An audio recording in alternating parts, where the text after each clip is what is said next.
Hello and welcome at Rudy's Electronics Labs. And today we're not going to look at test and measuring equipment as I usually do, but we're going to look at memory card readers. And the reason for that is that because of recording YouTube videos and all types of other activities, I have the feeling that every year the video files are getting bigger and bigger that I'm dealing with. And recently, you will also have noticed that memory cards get bigger and they also get considerably faster. So I thought last week that I should do a serious upgrade, both in terms of the size and the speed of my memory cards and also the additional stuff I would need there. And that was an exercise that actually came with a couple of surprises to me. And that's why I want to share those experiences and also get a little bit more into the background, why I was running into those surprises. Now, the memory cards that I've been using for the last couple of years, you see them over here already, kind of illustrate the increase in speed that we've been experiencing. For a long time I worked with SD cards. At that time a common speed that were even very expensive cards, good cards, like 100 megabytes per second. That's the unit we usually use for read and write performance. Then at some point with a new camera I changed to XQD, which was a bit of a short-lived format I should say, but we moved on to 440 megabytes a second. And nowadays we got a CFExpress card standard that is a whopping 750 megabytes per second. And if we deal with really big files, like the file I'm recording today might be as much as 20-30 gigabyte in itself, not exactly sure. Yeah, then such speeds are not any luxury, I would say. Now, another reason, by the way, for moving there is also my camera. A Nikon Z7 received a firmware update, so it supports these CFExpress cards. Also my Nikon D500 camera got a similar type of update. So I was keen of kind of releasing the maximum potential from these devices. If we look a little bit more in detail how the card maximum speed and specification have progressed, I made this little graph here, and here you see kind of the different camera, the memory card types, and the different speeds that at least their specification allowed for. Mind you that not every device necessarily supports the speeds that we see here, but this is at least what the standard allowed. But devices, both the memory cards, but also cameras, card readers or whatever, might not all support these speeds. So we've seen it all started with SD cards, which are still around, of course, a lot of them, and a number of new formats were being introduced. CFast, XQD, there's UFS, I think that's not been popular at all, CFExpress. If we just take away the formats that already died out, at least the formats that I didn't use myself, I would say, we would end up at the picture over here, where we see that at some point XQD came, starting at 500 megabytes a second with a later version, not widely adopted I think, at 1000 megabytes a second, and then later CFExpress came. It started already the first version with 2 megabytes a second, and then there came other versions, a Type C thicker card for even as much as 4 gigabytes a second. But the B type still is, and that's the card size that we have right over here, the B type is still at 2 megabytes a second. There's even a smaller one that is slower, depending on the number of lanes it's using. Interesting, we see also, by the way, more recently that the SD card is catching up with all these new memory cards. Not widely implemented yet, but technically speaking, at least according to specification, we got fast versions there at well. I will come back to this sheet later on when we need to compare these sheets with other stuff. Anyway, but let me first go on with the story. I got two memory card readers with me here today. And how did I end up buying two of these rather expensive readers? Well, when I moved my first CFExpress card, I realized that I didn't have anything to read it out with. So initially I've been looking around and I bought a reader which is the AngelBird. Comes in a very nice packaging, CFExpress card reader MK2. And I selected that one specifically because its specification said it had a bus speed of up to 20 gigabit a second. Now we talk gigabit a second, that's the way computer buses are being defined generally. So I knew that would not be a limiting factor for this, this device. The memory will be. At least that's what I thought at that point in time. I was proven wrong. So I started using that card. And of course I tried a little bit what type of performance I was seeing. And I wasn't really getting the type of performance that I expected. Using a benchmark tool, and let me just quickly see if I can get you to this benchmark tool. Just a second. Yeah, we go over here. I think the card is already configured. The benchmark tool is running. Yeah, I get some write speed of 800 megabytes per second here using the Blackmagic speed tool. I get a read speed of almost 900, slightly over, under 900. I mean, that's a very respectable speed, but it's still pretty far from the maximum speed that this card should be able to achieve, which is 1700 or so. And I did see some tests of people that claimed that they were indeed getting 1600 megabytes per second transfer rate with that particular card. So I had to dig in this a little bit further. But before I'm going to focus totally on the speed comparison of these readers, because later on I bought this reader hoping that it would actually take away the issue I was having here. Let me first give a more general overview of these different card readers and what they do. Just give me a second, I'm getting back to my presentation. Yeah, here we go. So the AngelBird card reader, USB-based card reader, retails in the Netherlands for about 110 euros. The BlackJet device is a bit more expensive, 150 euros retail price in the Netherlands. And as you can already see on the picture on the website of BlackJet, and I can make it a little bit bigger, the picture, you see that BlackJet in particular is addressing the professional market. We see a number of professional still cameras here, DSLRs I think. We see a Red cinema camera, we see a Sony professional video camera. This is squarely the type of market. So I was kind of excited about the BlackJet unit and had high expectations about its performance there. Now, looking at the characteristics of this card, let me quickly guide you through some of the main features of it, and I will also summarize that in a table. So the AngelBird, as already mentioned, is a USB card reader, and it supports USB3.2 Gen2x1 protocol, up to 20 gigabit a second. I'm going to talk about it much more in a moment.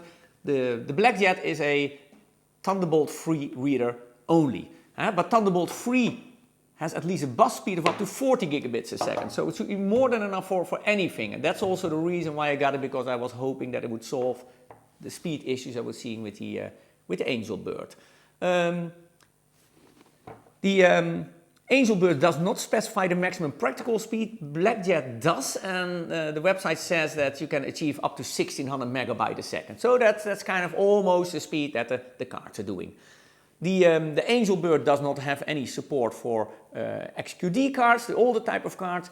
The BlackJet does, but it comes with a number of limitations. First of all, it's only Sony cards.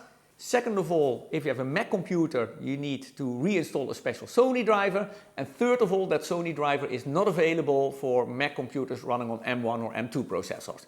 So XQD support is actually very limited. I think I got one Sony card. I didn't even try the drivers. Most of my cards are Lexar, the XQD card. But anyway, the AngelBird does not have XQD support at all. The build quality of both of them, I can be quick on that. Both of them are very sturdy and fully made out of metal. They both come with a cable, and that is important because you really need the right type of cable. So you really want the right type of Thunderbolt cable for the BlackJet device, and the right type of USB cable for the other device. But they are included, and AngelBird also has a USB-A adapter coming with it.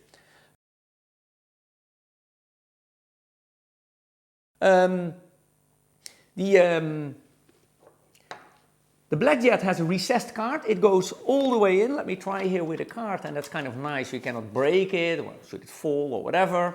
Kind of nice little feature here. On the other hand, the AngelBird actually has a recessed bus Let me just take it out. You see here is the full plug and it goes all the way into here very neatly. Yeah, I pretty much like that thing.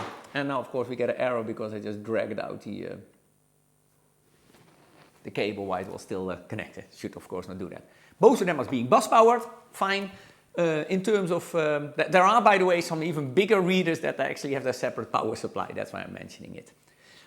In terms of operating systems, the AngelJet supports macOS, Windows, but also Linux, iPadOS and Android. The BlackJet supports macOS and Windows, but it does not support Linux. It also does not support iPadOS or Android, but that's kind of logical because it only has a Thunderbolt interface, and Thunderbolt is not supported by these tablets or phones anyway, so not a surprise. The AngelBird got a write protect switch here on the back, kind of like that.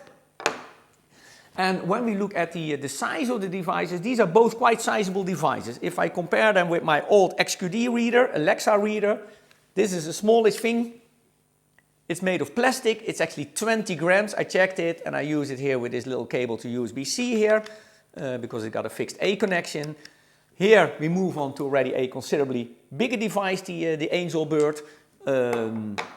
And the weight also goes up by a factor of 10, alright, to over 100 grams. A factor of 5 I should say, by the way, from 20 to 120 grams I think. But the BlackBird is a beast in itself. It's large, quite clunky, and it also weighs as much as 300 grams, 290 grams, that's 0.3 kilos. So if you care about portability and you travel really light, then the BlackJet is not an option, I would say. The AngelBird might still go, but they're both pretty heavy and big devices here. Now, next part, I want to talk about USB and Thunderbolt and go quite a bit deeper into the specification of them, because we will learn from them basically that they might pretty much be a limiting factor when we come to getting the potential out of card readers. So let's get going there. So I'll take you through this step by step. We start with USB 3 specification coming in approximately 2008 or so, with a bus speed of 5 gigabit a second, which is equal to 625 megabytes a second. That's because we talk about bits and bytes here. And the time it was introduced, the speed was rather spectacular, because USB 2 had a speed of 480 megabit a second, so a tenfold increase. That was rather spectacular at that point in time. The actual throughput, because of overhead and a couple of other reasons, is a little bit lower, but it's reported to be about 460 megabytes per second maximum achievable speed. Okay, that was back in 2008. Then a little bit later, we had USB 3.1 coming out, also referred to as Gen 2. And they introduced there a new bus speed, which they were calling Super Speed Plus. So the original USB was called USB 3 was called Super Speed, and now they named it Super Speed Plus. And that took basically a single lane from 5 to 10 gigabits a second. So hence also the overall throughput doubled to slightly over 100 megabytes per second here, and we see a new logo that also mentioned the bus speed. 10 gigabit a second, 1200 megabytes a second, practical throughput speed for storage devices, slightly over 1,000 or so. Great. Then a little bit later we got USB 3.2 coming, and USB 3.2 basically did a little trick. It took the existing Super Speed Plus architecture, but it created 2 lanes using additional wires in the cable and the plug, basically doubling the speed to 20 gigabits per second, and the actual throughput for a memory device then will become about 2000 megabit a second. So we call this the USB 3.2 Gen2x2 standard. And they did the same trick, by the way, with the older super speed protocol. They also doubled the line, so we also got one in between here that is 2 times 5 is 10. That one is hardly implemented. I didn't even find a specific logo for it, but I haven't seen a lot of devices that actually have specified that they implemented this particular version it's not that attractive, I think, because it requires a bit of additional hardware, and the other 10 gigabit a second is simply more attractive. Okay, so far USB 3. Move forward, USB 4. It's a bit of a special case because USB 4, technically speaking, is not really so much the transfer protocol itself, but more the tunneling in which you can put transfer protocols. Nevertheless, it defines that it supports tunneling for 20, 40 and 80 gigabit a second, and we got a bunch of nice logos with it. It's also being referred to as enhanced super speed when it comes to the speed options there. I didn't find some practical throughput figures, but I think they were kind of scaled with what we saw before. And then of course we got the Thunderbolt protocol. Apple and Intel were some of its main involved companies here, and the Thunderbolt 3 protocol, relevant what we're talking about here today, is 40 gigabit a second. Actual throughput, we're talking about over 3000 megabytes a second, so that should be fine for any of the memory cards that we're talking about in the current generation. So far some overview of these things, and as you see here, particularly with USB, the naming conventions have not been that easy to understand and not been widely criticized. But I'm afraid we have to do it with this, and we'll stick to the original naming, official naming, as the USB implementer forum is using here today. Now what I want to do is basically take these interfaces and now map them to the different things that we got them on the table. I'm going to map them to the card readers with the cables. I'm going to map them to the memory cards as well, and I want to map them basically to the computers that we'll be looking at today, because of course all of them need to support, you know, a certain protocol and speed to make it all worthwhile. So first let me look at the card readers that I've been talking about. So the AngelBird card reader is a USB card reader, and it goes all the way up to 20 gigabit a second. So that's the Gen2x2 protocol. I'm not sure whether it has the Gen1x2 protocol, but that's not really that relevant really. So that's what we got with the AngelBird. The BlackJet is a purely Thunderbolt reader, so it only got Thunderbolt 3 in this case, no USB implementation at all. That's a given. Okay. Now, second thing, let me also map these type of speeds that we're seeing here with the memory cards. What do we really need? And you'll remember hopefully that I'll just show you a picture with the different memory cards and the evolution of speed over time. So let me take that picture again, and let me then map that picture to the different type of USB and FireWire things. And what we see here is that yes, this really matters, because with USB 3 basically most of the current memory cards basically cannot use their potential at all. You'll need to move to Gen 2 or then to move Gen 2x2 if we get really to the current generation of CFExpress card, and maybe we're going to need even FireWire 3, or we do, to get to the most current specification of card. Actually even FireWire 3 is not enough for some of the most fastest current cards. So this is just to point out that these bus protocols can be very much a limiting factor, and we should look at them carefully. Now number 3, let's move at the different computers that we're connecting here that also should support a particular protocol, of course. And let's first move here to my everyday computer. It's the MacBook Pro that I got sitting right over here. It's a computer of 2021, model 2021, and it's got the M1 Max processor. And if I look at the Apple specification for this device, we see Thunderbolt 4 up to 40 gigabit a second, fantastic. We see USB 4 all the way up to 40 gigabit a second. I think you could be excused for thinking that this computer would also support all the different fast USB 3 protocols. But you will be wrong in thinking so. I'm not the only one that thought that. Quite a lot of other people were surprised as well, but when people started digging into it, they basically found out that it only supports up to USB Gen 2x1, the 10 gigabits per second version, and not the 20 gigabits per second version, the Gen 2x2. Yeah, and that basically means if you're stuck for whatever reason with USB, then the faster generation of USB 3 devices are not going to get their full potential out of this computer. It's not only this particular model here, but it seems to be true for all modern Mac computers. Also the M2 MacBook Pros that were introduced fairly recently, it's exactly the same situation still. So this is apparently an Apple choice, maybe related to the chip implementation that they settled upon.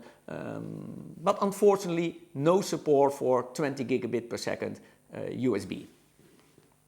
I also will do a little bit of testing with an older MacBook Pro from 2016, so that's like 7 years old, but still, you know, perfectly well running machine as a matter of fact. It got a pretty similar port implementation as my current MacBook, except the Thunderbolt 4 thing.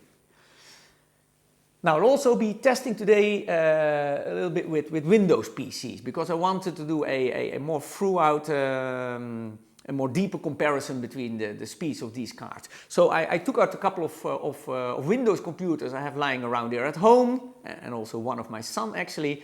And I selected all fairly recent computers that have at least a Thunderbolt 3 port attached to them. So that's the 4 computers, Windows computers I'll be testing on. The first one is an Intel NUC, a new unit of computing, fairly recent machine with good specifications. We got a couple of laptops, we got the gaming laptop of my son here. If we look at the specification, actually USB, but just like the Apple MacBook, none of them supports a 20 gigabit USB specification. So in that sense, the MacBook is really not alone. Perhaps not much laptops or desktops do implement that in the first place. And finally, I mean, it's maybe not very comparable, but I thought let's also add here the iPad. Because once in a while when I'm using my camera on the road, and particularly for picture work, I'm using the iPad and Lightroom mobile basically, which works really very nice with the Lightroom Classic on the machine, on the fixed machine, doing work on the road. So I also like to use my memory card. I've been using here this old card a lot together with an iPad. Actually, you will need always the Apple USB camera adapter kit. You will need a version that actually has like a separate power input, and you will need a separate USB power input to get it all working properly. But eventually it works if you do it that way. Now, which of the new readers can be used with an iPad? Well, at least connection-wise, the AngelBird supports USB. The iPad only has a 5 gigabit per second implementation, I think, and anyway, it's a slower device, so it doesn't really matter. For the BlackJet, it's irrelevant, only Thunderbolt. So finally, now we know what our computers are able to do. I already showed you what our camera readers are, card readers are able to do, and what combinations basically are available for me for testing today. Well, that's basically the USB 10 gigabit protocol, so that is the Gen2x1, because that is supported both by my computers and by the AngelBird. Yeah, and the 20 gigabit protocol is available at the AngelBird, but none of my computers, so cannot test that. And the other scenario I can test here, of course, is the Thunderbolt scenario, which is implemented here on basically all my computers, and which is, of course, the BlackJet reader over here. So these are kind of 2 testing scenarios. So please always keep this in mind, that I'm testing with the USB 10 gigabit protocol. The AngelBird reader might be performing faster would I have had a computer with a 20 gigabit protocol, but I don't. A possible way out here would be if you would have a docking station on the Mac from Thunderbolt to USB 3.2 Gen2x2. Theoretically, that should be possible. I looked around a little bit, I didn't really find some, and it might be really expensive, but theoretically they could give you that performance here on the Mac. But again, I don't have that here today. Now we're going to do testing here, and we'll be using a number of different test suites here. Let me say a little bit more about how I did the testing. I'll be using the Blackmagic tool. You already saw that in the beginning of my video. I will also using another tool, Aya, which is also a fairly popular tool, and all these benchmark tools could have specific assumptions or specific choices when they made them, so it's a good idea to use multiple tools. And both BlackJet and Aya are available for free for both the Macintosh and the Windows platform. The only thing that you might have to keep in mind that if you talk about BlackJet and Windows, you cannot download it as a separate tool, but you can download the full editing suite of BlackJet, and then it's of Blackmagic. Too much black here, and it's part of that editing suite. It's for free anyway, but you really have to go and look exactly where it is. But that's only for Windows. For Mac, you can get them all as separate little programs by themselves. Now, I did two more things.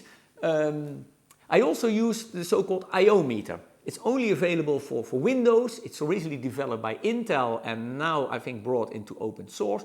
And it is a very flexible, sophisticated test tool for all type of I/O and speed measurements. You can define your own scenarios in terms of file size, whether they are sequential or random in nature, read or write things. You can combine these scenarios. You can have two different processors on a computer that are both accessing the drive. They call it workers in this system. It's really endless. You have to dig into it a little bit. It's a bit of a steep user interface, I would say, but it is a very interesting tool to play with.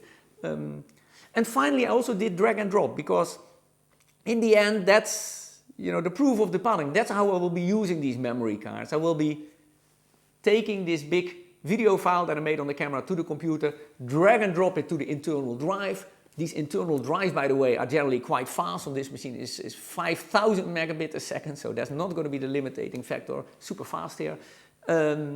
Yes, and this drag and drop is how I eventually will be using it. So whatever all the benchmark tools tell me, drag and drop is eventually the speed that I'm going to be using here in my scenario. And for drag and drop, I'm doing my experiments with video files of approximately 10 gigabyte because that is the closest probably to my use scenario. If you would be having, I don't know, 10,000 of very small files or zip files, etc., with all of that in it, maybe these readers are going to perform totally different from that. I didn't look into that. My use case is more or less large single sequential video files. Now, I want to share with you also a little bit more about the exact test specification, the way that I set up the test, because I grew a little bit frustrated. I saw a number of tests on YouTube and the internet where people were looking at card readers like the two ones over here, people were looking at memory cards and other stuff, but none of them specified really what computer or even whether they were using Windows or Macintosh, what version of the operating system, what bus speeds they were working on at the moment, etc., etc. Without that information, I mean, we can't really make much of those type of tests. If somebody tells me they achieved 1600 megabytes a second or so, well, I can only kind of guess what exactly they must have been using, etc. So I want to be a bit more specific. So how did I do my test? This is all pretty straightforward, but I'll tell you anyway.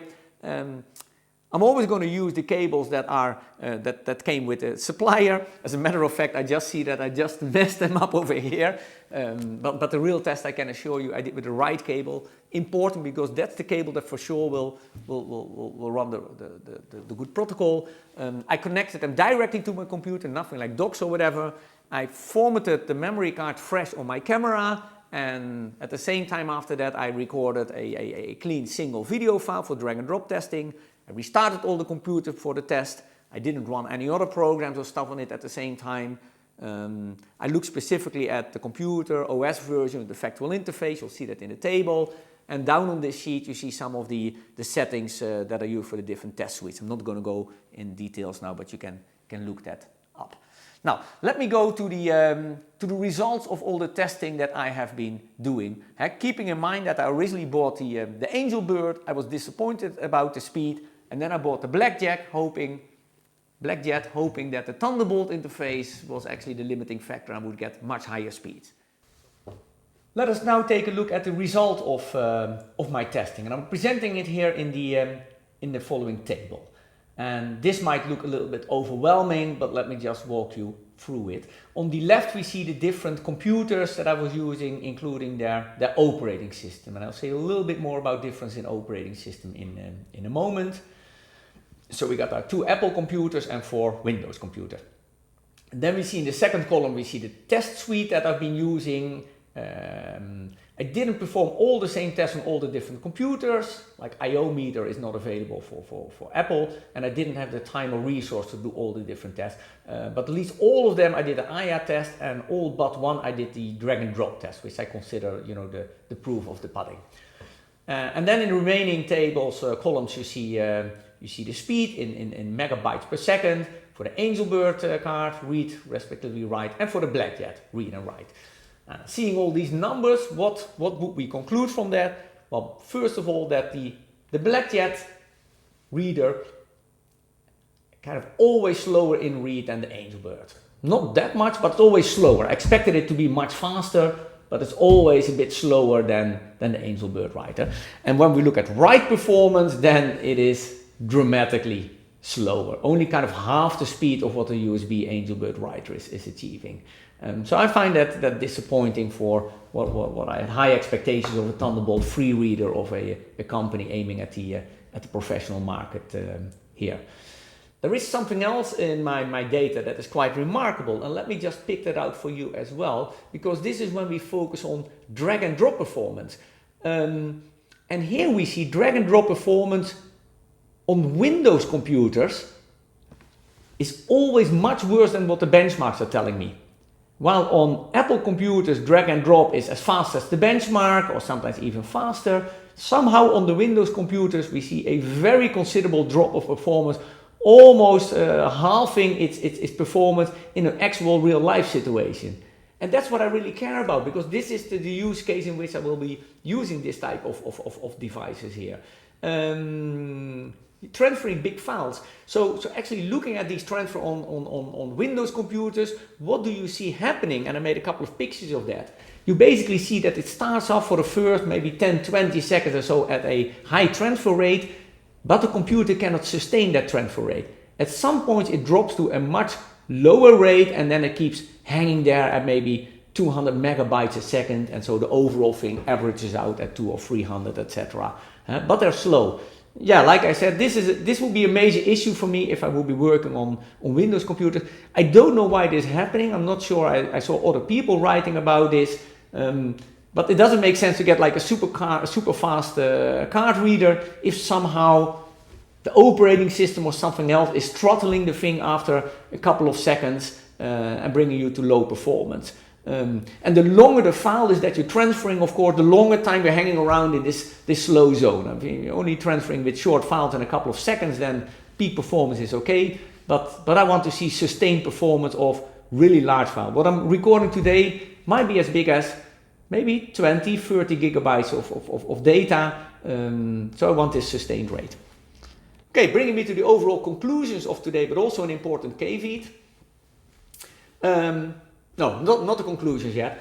When I was noting the disappointing performance of the AngelBird, I also went to contact the producer of it, trying to figure out if I was doing anything wrong. So the producer is not BlackJet, but it's a company called ATEC Flash Memory. BlackJet is just a label of a product line of them.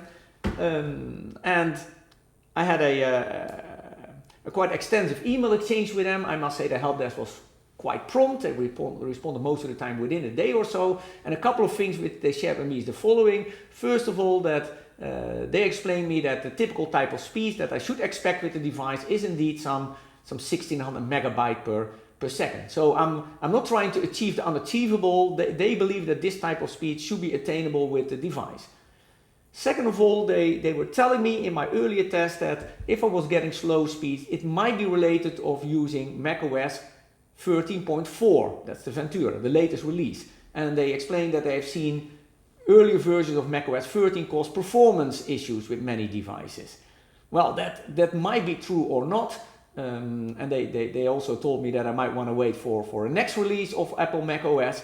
But I don't want to wait for a next release. I want to use the device as it is today, not how it might be in the future. And as you might have seen in my tables, I later also tested on macOS 12, and it had exactly the same performance problem. So I don't think that can be solely attributed to an issue with macOS 13 here. Finally, when we were corresponding, they finally also asked me basically to to change some of the cache settings of the memory card on the Windows computer. I'm showing here a screen print in case you're interested in what they asked me to activate in terms of cache here. But also that did not make any noticeable difference in read and write speed. Now, then that brings me then to the overall conclusion. The BlackJet showing a consistently worse performance than the AngelBird USB reader, even if we had high expectations of the BlackJet Thunderbolt reader. And this low performance is very consistent over all 5 different computers, macOS, Windows, various benchmark suites. Second conclusion is that on the Windows computers there is a serious problem with drag and drop in my test. For both of the card readers, the computers fail to keep up to a maintained high transfer rate. And in macOS I don't have this problem, it always stays at a high transfer rate over time. And then one important caveat, I've done all my testing with this Lexar card. Where is it? Over here. Why did I buy this particular card in the first place? Well, first of all, this is one of the few memory cards that's actually certified by my camera maker to work. Other cards might not have been tested by Nikon or might be tested and not working well. Actually, they also comment on some particular memory cards that don't work well on the Nikon camera. So I wanted a certified card. That is by far the main reason. But then again, Lexar is also a reputable manufacturer. I think they did change ownership, but I don't think that should affect the quality of their stuff.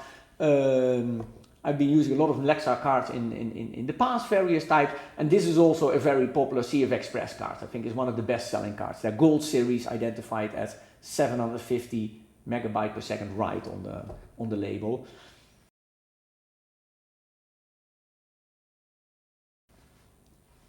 Perhaps with other cards all these testing results would have been different. I don't know exactly why that would be the case, but I cannot exclude that possibility. So the results I'm presenting today really hold only for this particular memory card.